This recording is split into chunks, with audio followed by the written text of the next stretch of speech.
with Maria Triantos of Celestyal Cruises. And Maria was going to be sharing an amazing presentation.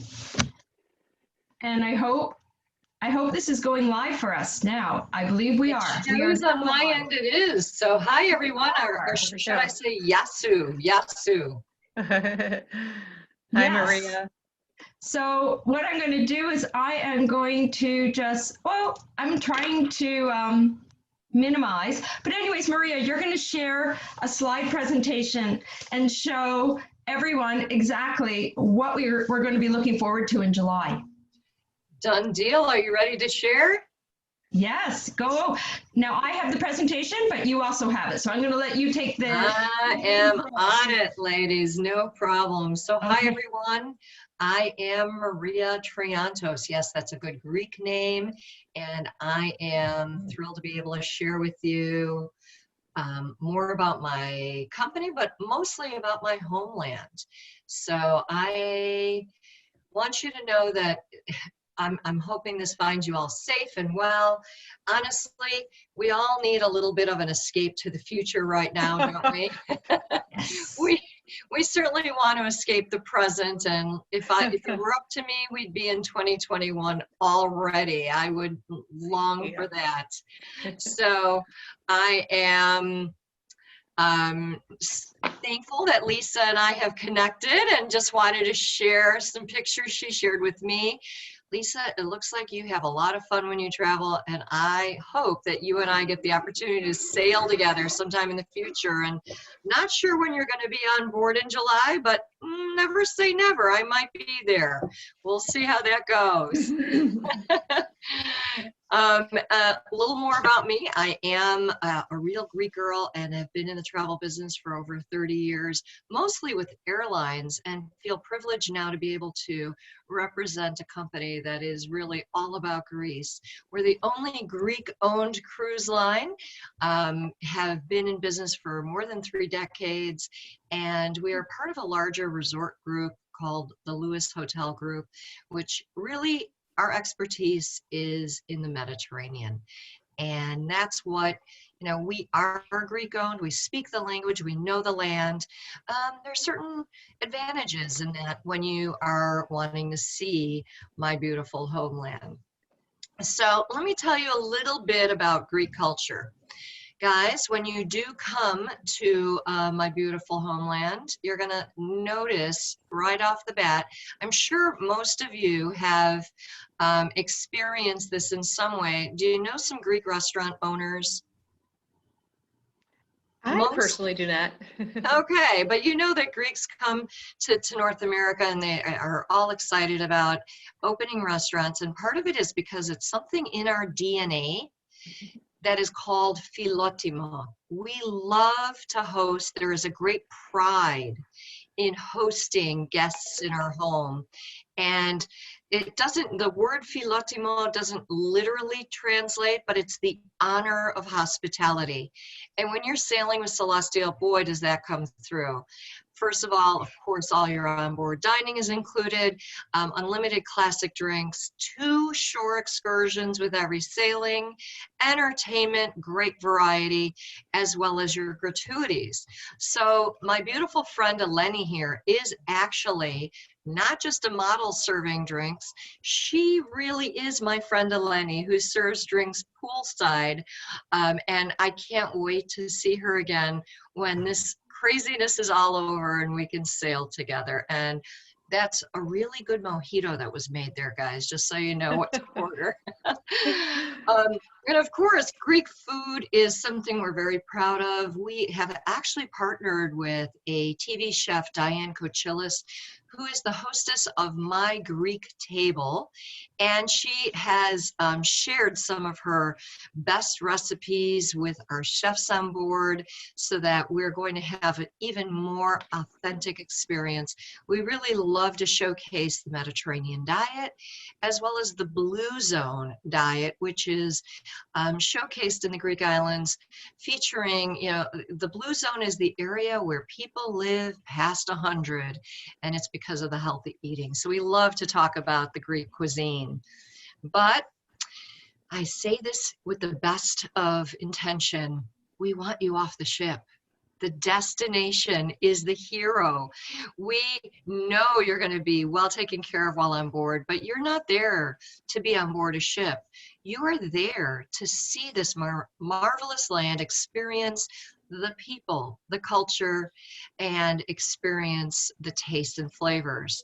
So we'll talk more about that in certain itinerary.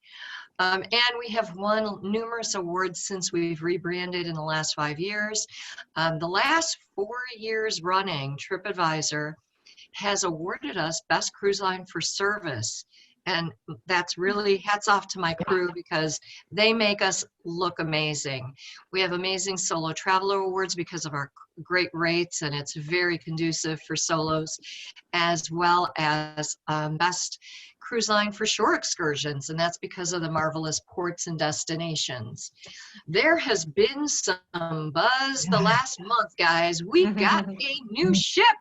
Woohoo! So during COVID, we were already in the works of acquiring a third ship, and now it is announced. She is the Celestial Experience, and the experience is what sailing with us is all about, and so she is very appropriately named. The experience boasts one of the nicest and most luxurious spas afloat today. And seriously, guys, this is where you'll find me on the picture on the left there, that wine bar. If you know me, you know I love red wine. And I'm so excited that we'll have a specific menu that will feature wine tastings and cheese. Just I feel like they put it in just for me. There's going to be a cigar bar, an expanded casino, lots more to be offered. 4 specialty restaurants besides the 2 main dining rooms. And note that this is all so new for Celestial that we are still deciding the names of the restaurants and the specialty menus that will be featured. But I'm sure one of them will be authentic Greek cuisine and fresh seafood, I'm sure. The ship is just part of this new era that we're going to sail into once we're past all this craziness in 2021. We're really proud of that. We do have another ship that is scheduled to sail with our 3- and 4-night itinerary. So I just want to mention the Olympia, because on shorter sailings, you know, if you're over in Europe and just want to have a quick trip of the islands, it's a great way to see it. But can I tell you about my second homeland? Athens is where all my extended family live, and this is where you're going to fly into to sail out of the port of Piraeus, as you would see it in writing. And there's so much in Athens that I really hope you at least get 1 or 2 nights there to explore and tour the beautiful city of Athens. She's the benchmark of democracy. You'll want to climb the Acropolis, but I'm going to talk for a moment about this incredible museum that was opened just a few years back. It is actually been voted in the top 5 of all European museums. And what I think makes her spectacular is the story behind it, or I should say the story underneath her. When they excavated to build this museum a few decades ago, they discovered what else under the Acropolis? Ruins. Ruins. So they of course, the archaeologists came in, delaying the process by many years, but rather than move the site, they did something very unique, because a great architect came into play who was able to, if you look underneath that walkway where it's lit up, you'll see the glass floors just above it where you walk.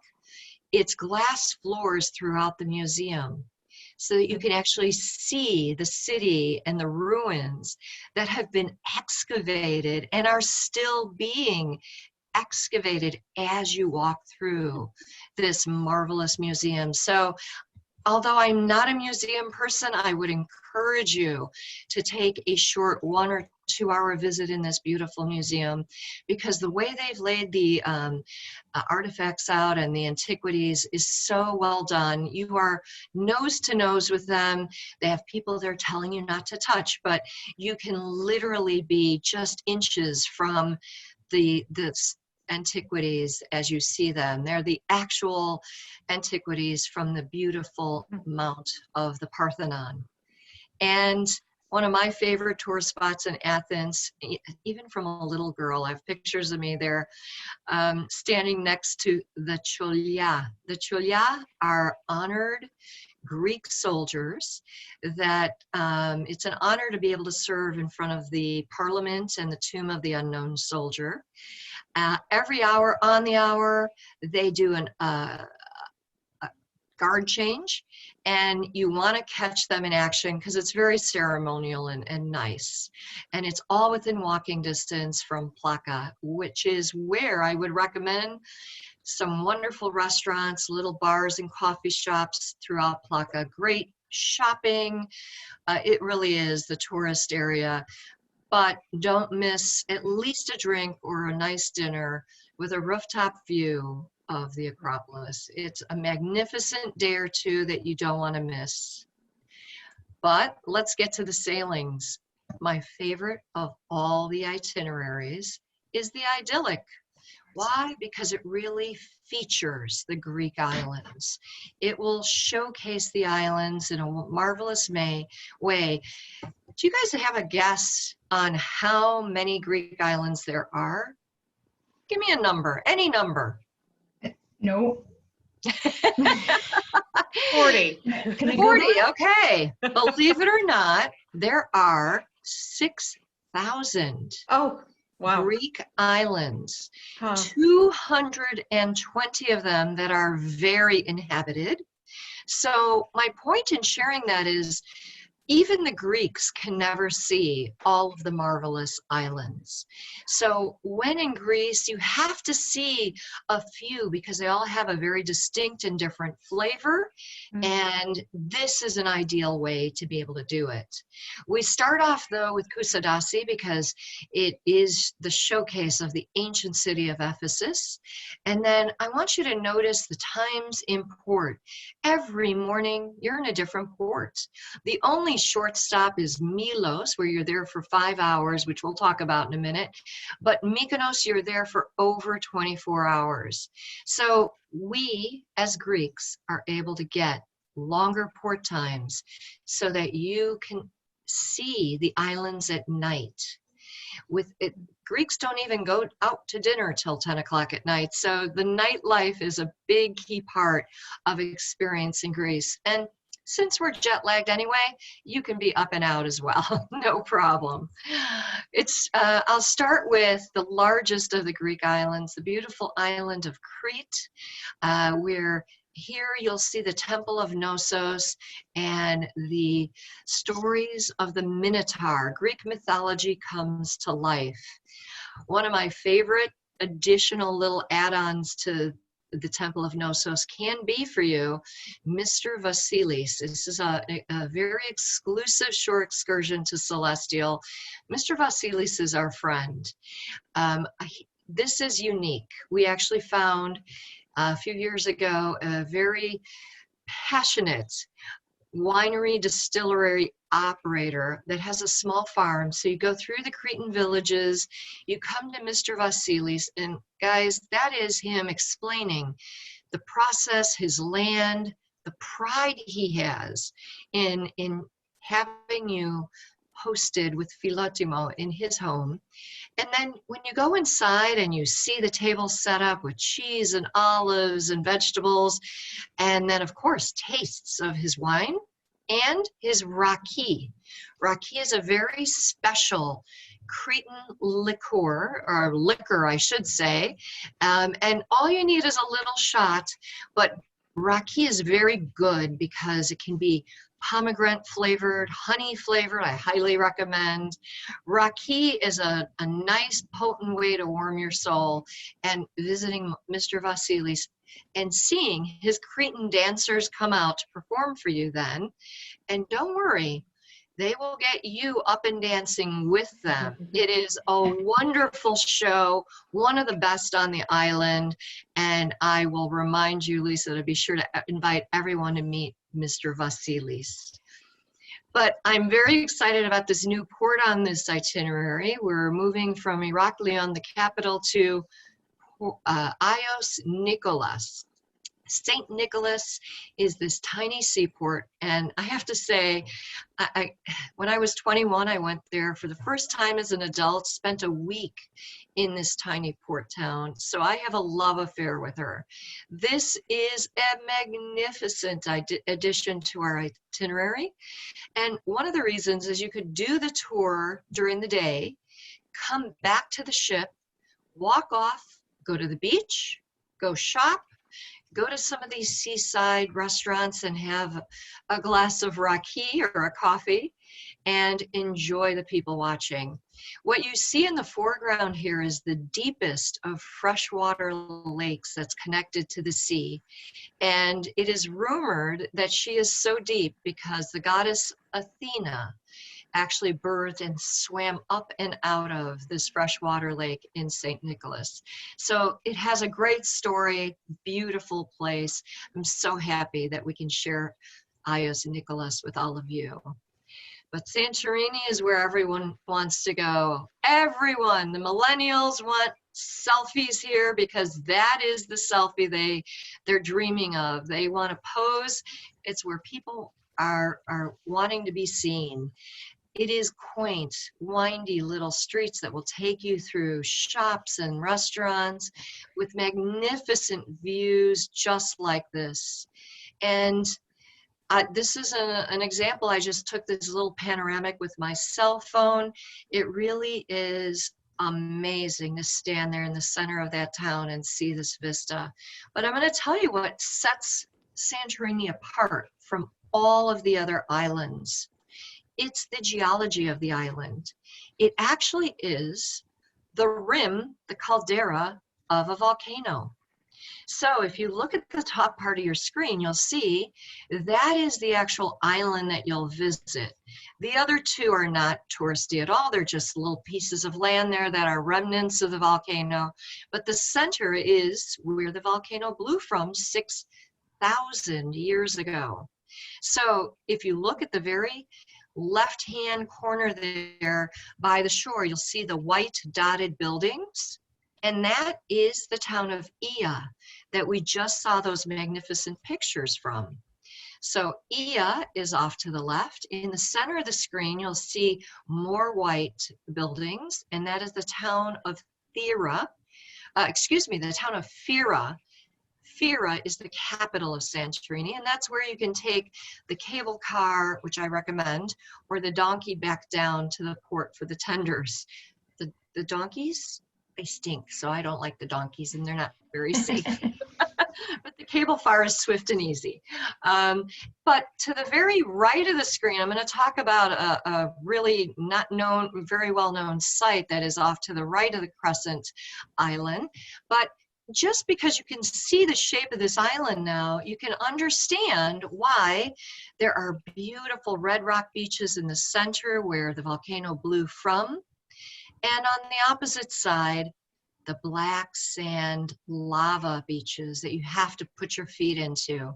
So on a day excursion in Santorini, you would have time to see red, black, and white sand beaches all in one day.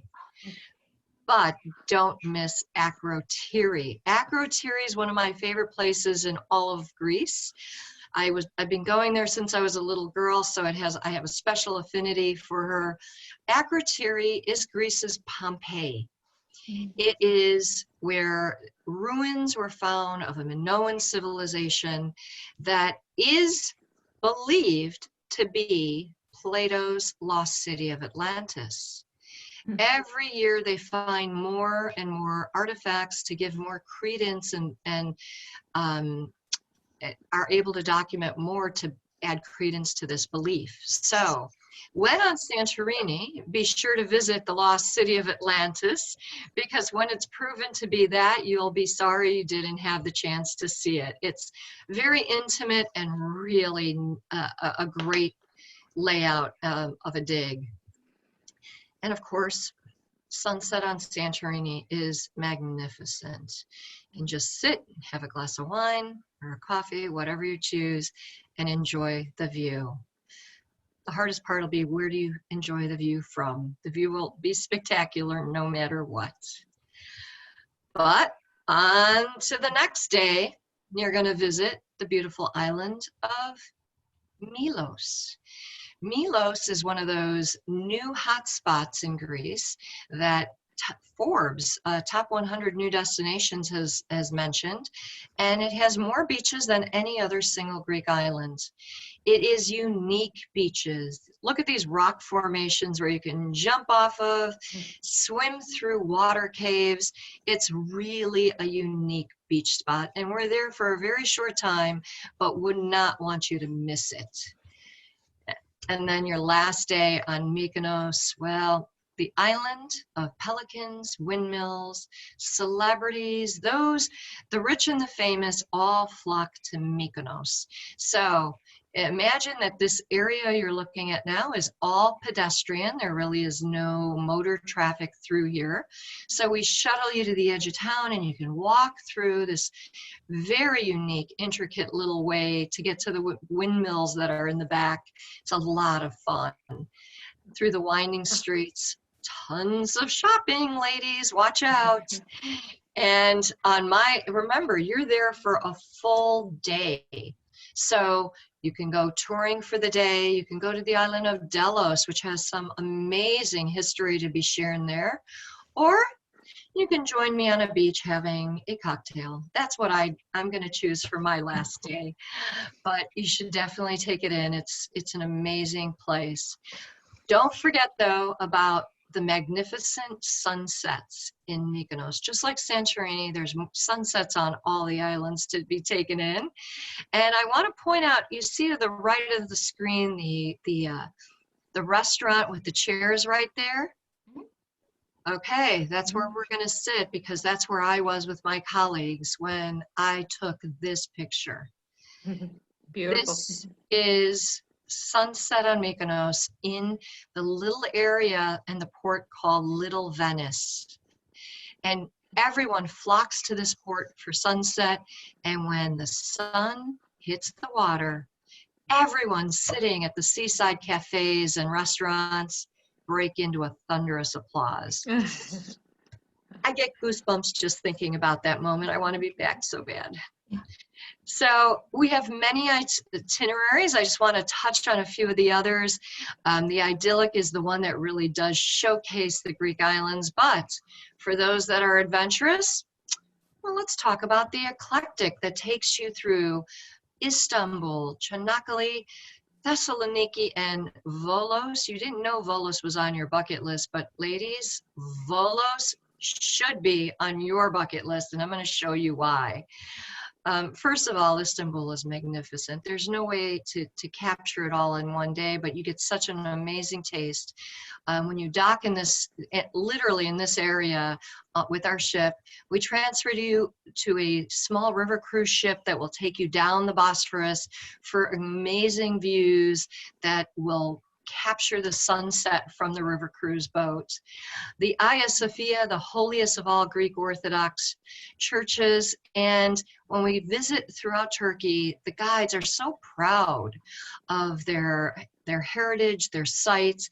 In Troy, we get to visit the ancient ruins of the Battle of Troy, and they do a fantastic job showcasing it with a brand new museum there. The town of Thessaloniki is the second largest city in all of Greece, also home to Alexander the Great, and is known as the foodie town in all of Greece. So if you're like me and travel to eat, you're going to love Thessaloniki. But remember I said something about Volos? Well, guys, Volos is the port closest to this most magnificent of all sites, the Hanging monasteries of Meteora. I have been through over 45 countries, and I honestly, if you asked me now what was the single most majestic sight you ever saw, it would be this. I stepped off the bus and I thought someone punched me in the chest. I couldn't breathe. It was so beautiful. We visit 2 of the monasteries. There are 6 left on these beautiful cliffs. It really is very safe. Don't worry, there's highways that take you to the roads very close by, very minimal climbing involved, and it is absolutely the way to do it. People don't realize from Athens it's actually an 8-hour one-way trek, but from Volos it's just a 2-hour bus ride and can be done as a shore excursion from our ship. So it's a must-see. The other itinerary that I love is the 3 continents. I was able to do this in December of last year, and it boasts our only at-sea day to get from Athens to Egypt. With the new ship, that's a great perk because there's so much to do now. I can't wait to be able to do this again. So you are at sea for the day, Cairo, Israel, Cyprus, Greece, Turkey, and back to Athens. An amazing itinerary, an amazing value for this itinerary. Egypt is a must-see, of course. It's another wow. The pyramids for the day. And when you go, by the time we sail again, the new museum housing King Tut's exhibit should be on display in its new home. So that'll be a big wow as well. I took this picture with my iPhone camera, and I wasn't brave enough to climb onto the camels, but I did learn that you can get a picture on the camel for $2. You can take a ride for $10, but save $1 in your hand, because if you want to get down, you're going to have to tip the guy. And don't worry, the tour guides will remind you of that. It's pretty funny, actually. And the Sphinx. I will tell you that there are tourists all around that look like they're tourists, but they're really locals offering to help you take these posed pictures. Have $1 for them too if you want your phone back, but it works really well. And I've got a picture of me kissing the Sphinx. It was well worth the $1, absolutely. Oh, that's great. And the next day on to Israel, and I will tell you, you know, if I have a third homeland, I mean, I'm Greek, but I worked for the Israeli airline for 15 years. So Israel would be my third homeland for sure. Being able to be in where history began, in this beautiful Church of the Nativity, the city, Bethlehem, the birthplace of Jesus, regardless of your faith, you are going to be so moved of this incredible story that is laid out before you. And the old city of Jerusalem laid out in front of the new city is breathtaking. To be able to walk the stations of the cross, see the old city, and how peaceful it is when you are there. And yet, you know, if you watch TV, you think so much is going on. It's really a safe feeling, very incredible history. There is no place else like it in the world. And if you haven't been there, I just want to share with all of you, remember that the Western Wall is the holiest of holy for many. And you are welcome to, even on a little Post-it note, write out what your prayer would be, because you can take the prayer and stuff it into the wall. And as they fall out of the wall, they are ceremoniously collected and buried on the Temple Mount. And they jokingly say that this is direct connect to heaven. This is where they ascend direct. So if you need some high-speed prayers answered, it is a great way to be able to feel that connection. And this was, I believe, 2013 when I was there. So I've been there since, but this the last time I was there was a little too windy and my hair was all over. You couldn't see a face. So I hope that all of you are able to get this picture with that background, because it really is one of my favorites. But if you've already been to Jerusalem and you opt to go to the modern cosmopolitan city of Tel Aviv, then you certainly can do that on this beautiful promenade, or visit the adjoining town of Jaffa, the oldest seaport in the world. And right behind this seaport is a little neighborhood called Neve Tzedek. Amazing restaurants, and I would recommend that you find a place for shakshuka, which is a very cool Israeli dish that is baked with layers. It can be vegetarian or chicken or seafood. It's kind of like the concept of a jambalaya, but baked and stacked, and it's so delicious. So you're going to definitely want to check that out. And then Cyprus. People will say to me, Cyprus? Why Cyprus? Oh, wow. The group I was with voted it their favorite port. Beautiful. Scenic. Lots of great people, friendly. We went to this mountain village and had the most incredible meal that we had the entire trip. People were just raving about the experience.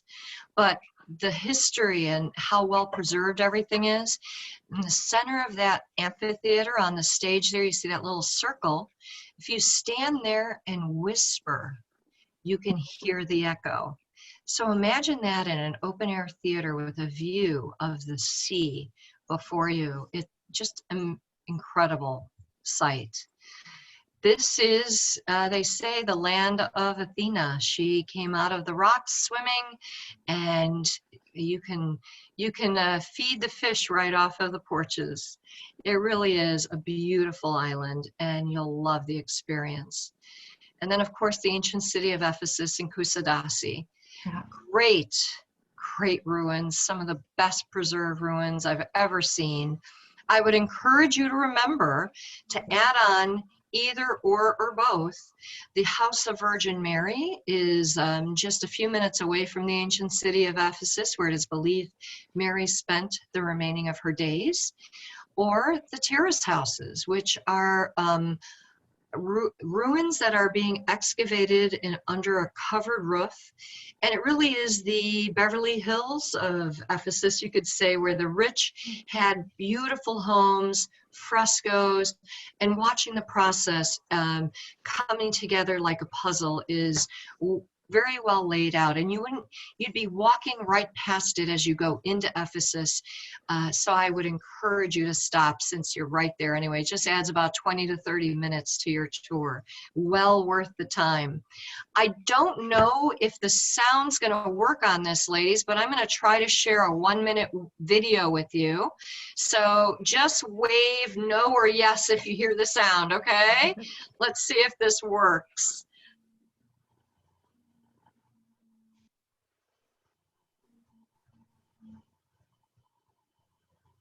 Sound? No sound? No sound. Well, enjoy the pretty pictures. Yep. I think I shared this particular video on one of the Facebook pages, or perfect. I hope. Yeah, it looks familiar. We have different videos for every itinerary, so if you Google them on YouTube, they're there for you. Yes. Obviously, they don't feature the new ship yet. Not yet. Because we've got crews working to try to get some pictures even. Videos might take a while for us, but the itinerary is similarly the same. I mean, I can't wait. I can't wait. You know, I keep on saying we can dream. So I'm planning on being on the experience with Sandy on July 3rd. Yep.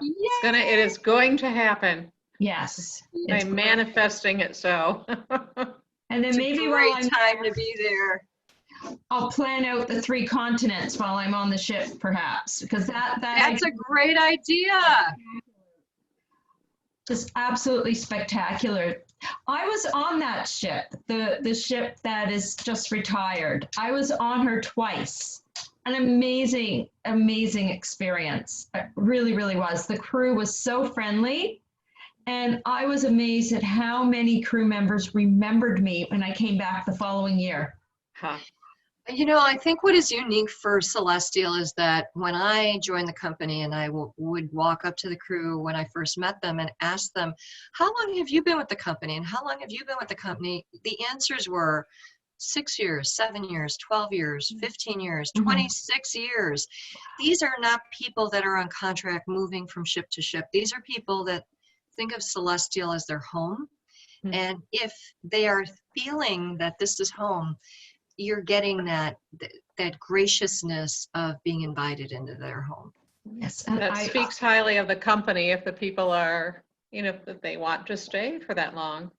That's We good. treat them very well from what I hear, and it's they all love sailing with us. They love working with us. So I think that we really create a good atmosphere for them, and I think that transcends into the guest experience. Great. I'm looking forward to it. I mean, I was looking forward to the other ship, but this one looks spectacular.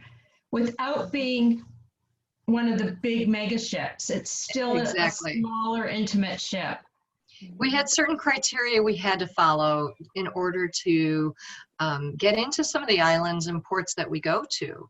So it could not be a mega ship. We had to keep it a small to medium ship experience.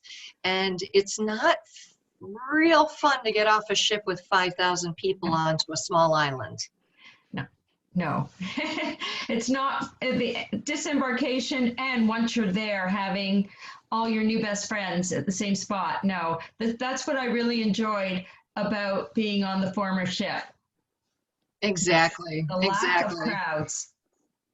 And I'll be sure to give you some highlights, Letha. We can talk a few months before you go. I'll give you some highlights of my favorite little restaurants in Athens and some of the little places I like to visit when I'm on the islands. And I will be sailing a few weeks before you, so I don't think I'll be there when you're there, but never say never. Okay. Well, I'll join you. Oh, yay! We can just spend a month in Greece, right? It'll still be chilly here. You know what? They have internet. We can work. Absolutely. Well, thank you, Maria. Your photos are spectacular, and I'm even more excited. So thank you. Good. No, thank you for taking the time to join us. And of course, Lisa, you know how to get a hold of me. If there's any questions, just reach out.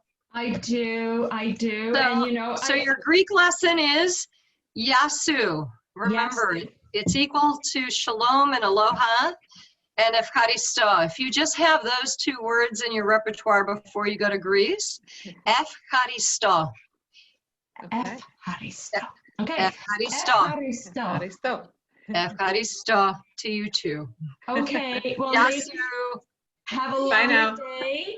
Take care. You too. Have a great weekend. Okay. Take care. Bye-bye. Bye now. Yasu. Okay. I've stopped the live on Facebook.